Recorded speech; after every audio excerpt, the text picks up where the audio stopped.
नमस्कार. कसे आहात सगळे? चला आज मस्तपैकी संध्याकाळच्या जेवणात गवारची शेंग करणार आहे. ते बघू शकता. छान ही आपली देशी गवार आहे. त्याने खूप चव लागते बरं का. छान काळी काळी दिसते ना, देशी गवार आहे.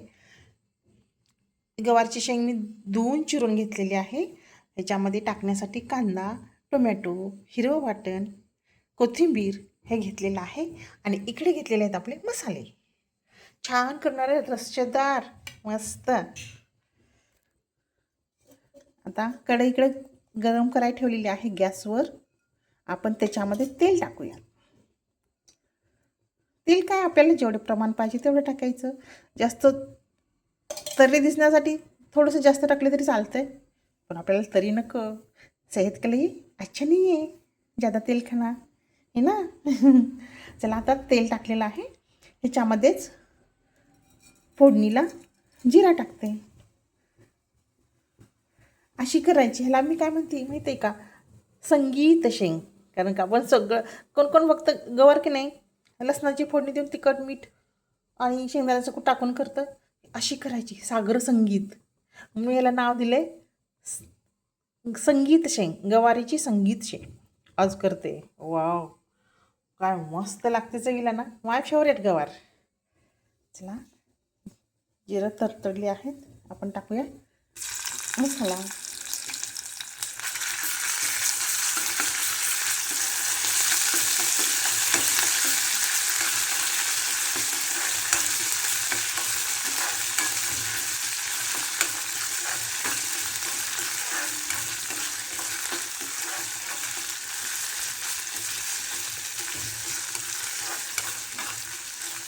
आणि आता ह्याच्यातच कांदा टाकून घेऊ. काय होणार, कांदा आणि मसाला आपलं भाजून निघणार चांगला तेलामध्ये. आणि गवारची शेंग नाही त्याच्यामध्ये पण ठेच्यामध्ये केलेली पण खूप छान लागते. ते एकदा करते.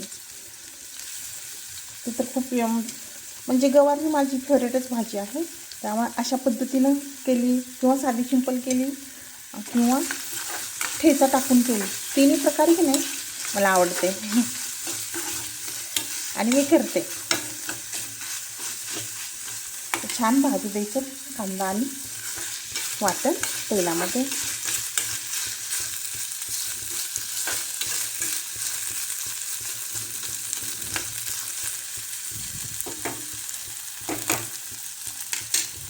ते मसाले तर आहेत आपले,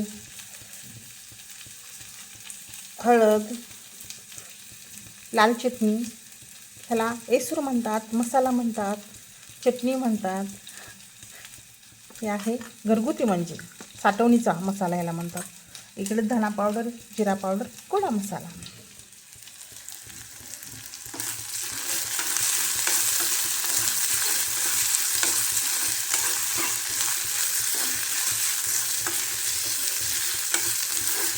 आता ह्याच्यातच आपण टोमॅटो टाकूया. मी कुठल्याच भाजीतला की नाही असं एकदम जास्त लालसर होईपर्यंत कांदा कधीच करत नाही. कांद्याची ती की नाही आहे ती चव राहिली पाहिजे. असं कांदा कुठल्याही भाजीतला कांदा चांगला थोडंसं दातात गेलं की नाही छान लागतं. त्यामुळे कांदा जास्त कुठल्याही भाजीतला मी तरी असं करपवत नाही किंवा जास्त होऊ देत नाही. असा मीडियमच ठेवते. त्याचा फक्त कच्चापणा जाऊ द्यायचा तेलामध्ये. आणि आता टाकूया आपण गवार. वा मस्त चालतं. तर काय आपण तेला जरा परतून घेऊया गवार. मग मसाले टाकून करायचे सगळे.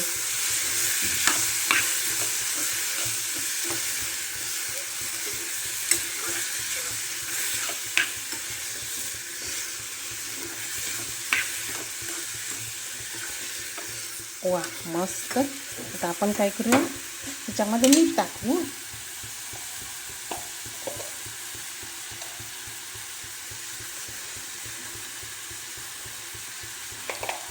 मिठाचं काय होतं, पाणी सुटतं ना, मग ते पाण्यात होतं शिजून निम्मी अर्धी गवार. असं मीठ टाकून आता ह्या वेळेस की नाही थोडंसं झाकून ठेवायचं. आता इथं शूटिंग करते त्यामुळे दाखवलं पाहिजे ना पटकन. तर आता ह्या वेळेस की नाही थोडंसं झाकून ठेवायचं 2-4 मिनिट. ते पाण्यातच ऑलरेडी थोडीशी शिजली जातं. मीठ टाकले तर तर मसाले टाकूया. हळद, तिखट, थोडीशी हळद. आपल्याला हळदीची गरज नाही, तर थोडीशी टाकायची. तिखट टाकते ना त्यामुळं. गोडा मसाला, जिरा पावडर, धना पावडर,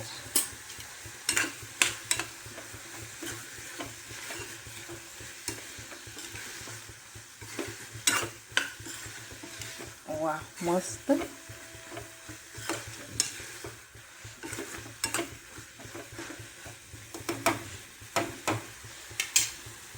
आणि आता 1 चमचा किंवा आपल्याला आवडेल त्या प्रमाणात कूट टाकायचा. शेंगदाण्याचा कूट टाकायचा आणि कोथिंबीर आत्ता थोडीशी टाकते आणि नंतर शिजल्यानंतर थोडीशी टाकते. बघू शकता तुम्ही. आता ह्याच्यामध्ये थोडासा रस्सा करायचा असेल तर रस्सा पण करू शकता, किंवा अशीच जरा सुकी पण खाऊ शकता. जर थोडीशी भाकरीवर खायची असेल ना, थोडासा रश्शेदार छान लागते आणि चपातीवर सुकी छान लागते. आता हे असं केलेलं आहे. आता ह्याच्यामध्ये बघू शकता पाणी टाकते जरा आणि शिजवून घेते.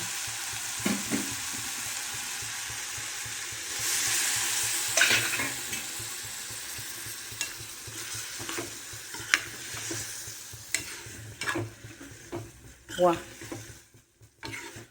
अशी मस्तपैकी शिजली की नाही आपली खाण्यासाठी संगीत शेंग गवारीची तयार होणार. ते मस्त असते ना. तरी झाकून ठेवते आणि 10 मिनिटात तयार खाण्यासाठी. मस्तपैकी अशी मी केलेली आहे. तुम्हीही करून बघा, खूप छान लागते. चला, इसी बात पे धन्यवाद.